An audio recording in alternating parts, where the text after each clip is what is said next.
आज पढ़ा रहे हैं अध्याय चौथा। चौथा में हेडिंग है नातेदारी के प्रकार, टाइप्स ऑफ किनशिप।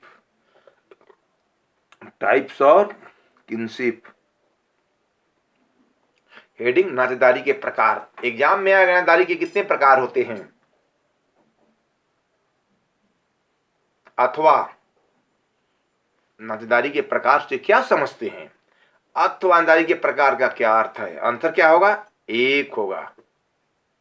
आपको ध्यान देना है कि क्वेश्चन क्या बोल रहा है, क्या आंसर देना है हमको। तो हेडिंग क्या है, नातेदारी के प्रकार, टाइप्स ऑफ किनशिप, नातेदारी के प्रकार।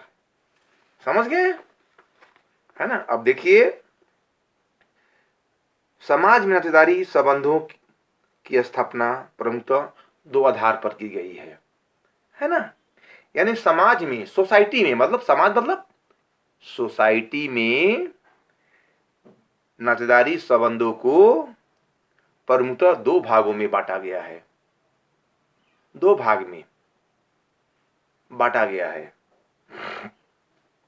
एक है मूलक नातेदारी, मूल। एक है रक्त संबंधी नातेदारी। एक है रक्त मूलक नातेदारी। एक है रक्त मूलक नातेदारी। पहला पॉइंट है रक्त मूलक नातेदारी, रक्त मूलक नातेदारी पहला। और दूसरा पॉइंट है विवाह मूलक नातेदारी।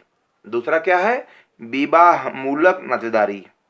दूसरा विवाह मूलक नातेदारी। पहला क्या है, रक्त मूलक नातेदारी, और दूसरा है विवाह मूलक नातेदारी। दो प्रकार के बताए आपको।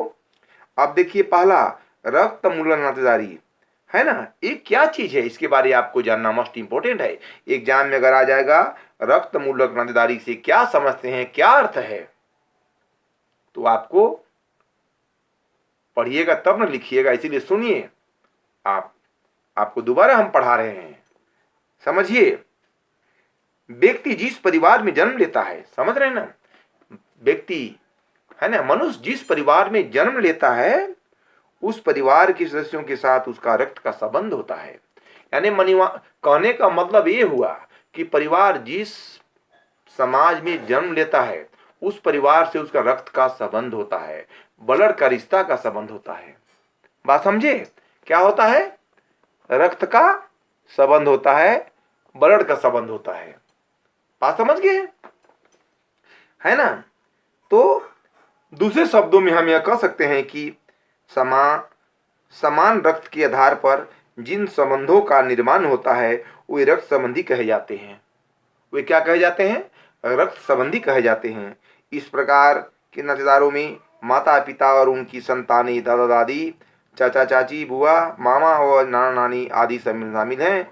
रक्त समूलक नातेदारी में दत्तक पुत्र या पुत्री अर्थात गोद लिए हुए बच्चे को भी सम्मिलित किया जाता है। कहने का मतलब गोद लिया हुआ बच्चा को भी सम्मिलित किया जा सकता है।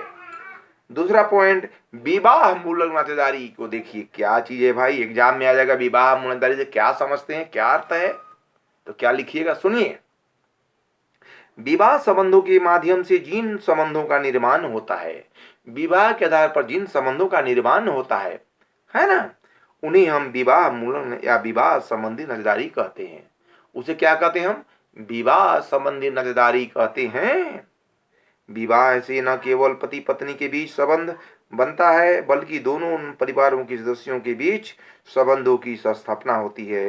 इन नातेदारों में जीजा साली, मौसा मौसी, सास ससुर, देवरानी जेठानी, सासे बहनोई आदि अनेक संबंधी सम्मिलित होते हैं। इस प्रकार विवाह मूल नातेदारी में व्यक्ति के मूल परिवार तथा विवाह परिवार के बीच अनेक संबंधों का निर्माण होता है। क्या होता है, अनेक संबंध का निर्माण होता है।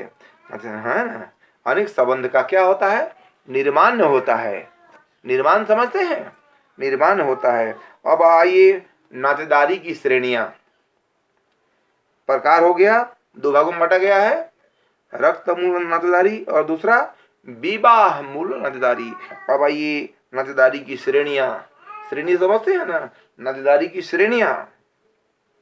अब नातेदारी व्यवस्था के अंतर्गत विभिन्न संबंधियों के बीच निकटता और घनिष्ठता समान रूप में नहीं पाई जाती। कुछ व्यक्तियों के बीच रक्त व विवाह का संबंध होते हैं, इनके पश्चात कारण हम उन्हें अपनी संबंधियों में सम्मिलित करते हैं, जबकि कुछ अन्य लोगों के साथ संबंधों की प्रकृति, नेचर अर्थात व्यवहारिक संबंधों को निकटता व दूरी पर आधारित होता है। बहुत कोई अपना हो, कोई विपराय हो जाता है ना, निकट का दूरी, समझ रहे हैं। आगे देखिए, संबंधों के निकटता व दूरी के आधार पर नातेदारी की श्रेणियों को 3 भागों में बांटा गया है। श्रेणी को एग्जाम में आएगा, नातेदारी की श्रेणी को कितने भागों में बांटा गया है, क्या लिखिएगा, क्वेश्चन सुनिए, आंसर क्या होगा। नातेदारी की श्रेणी को 3 भागों में बांटा गया है। कौन कौन? प्राथमिक नातेदारी, दूसरा द्वितीय नातेदारी और तीसरा तृतीय नातेदारी। अब देखिए प्राथमिक नातेदारी क्या है। प्राइमरी किनशिप के बारे आप जानिए। प्राइमरी किनशिप क्या है भाई? तो प्राथमिक नातेदारी में उन संबंधियों को सम्मिलित किया जाता है जिनके साथ हमारे प्रत्यक्ष और घनिष्ठ संबंध होते हैं।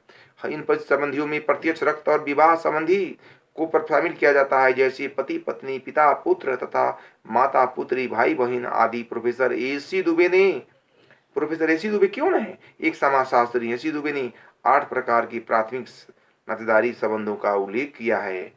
8 प्रकार के एसी दुबे ने नातेदारी का उल्लेख किया है। कौन कौन है?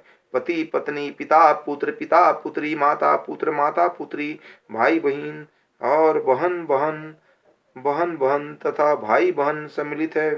दूसरा द्वितीय नातेदारी क्या है, इसके बारे जानिए। द्वितीयक है ना, द्वितीय नातेदारी क्या है? द्वितीयक है ना। तो देखिएगा सेकेंडरी किनशिप, द्वितीय नातेदारी के अंतर्गत वे संबंध आते हैं जो प्राथमिक नातेदारों या संबंधियों के प्राथमिक संबंधी होते हैं।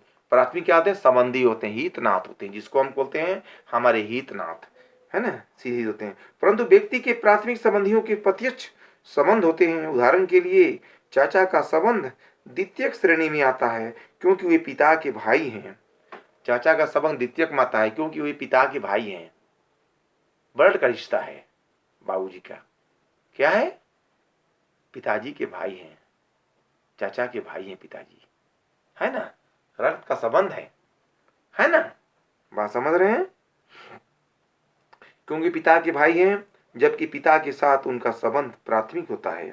इसके अतिरिक्त बहनोई, बुआ, मामी, साला आदि संबंधी व्यक्ति के द्वितीयक नातेदार कहलाते हैं। मॉडॉक ने 33 द्वितीयक नातेदारी संबंधों का उल्लेख किया है। मॉडॉक ने 33 तरह के नातेदारी का उल्लेख किया है।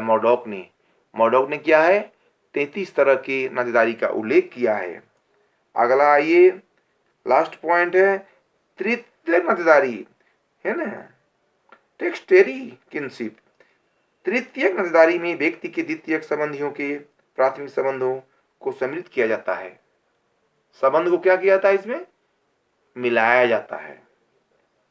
इस श्रेणी के नातेदारी संबंधियों में चाची बहनों के भाई बहन, फूफा मौसा आदि आते हैं, है ना। कौन कौन आते हैं देख लीजिए। इस श्रेणी के नातेदारी संबंधियों में चाची बहनोई के भाई बहन, फूफा मौसा आदि आते हैं।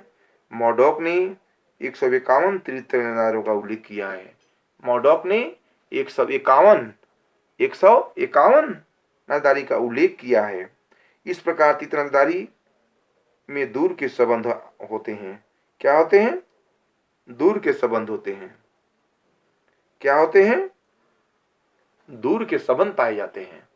इस प्रकार हम कह सकते हैं कि नातेदारी के प्रकार 2 प्रकार के होते हैं और नातेदारी की श्रेणियां 3 प्रकार के होते हैं। बात समझ गए? बस आज इतना ही।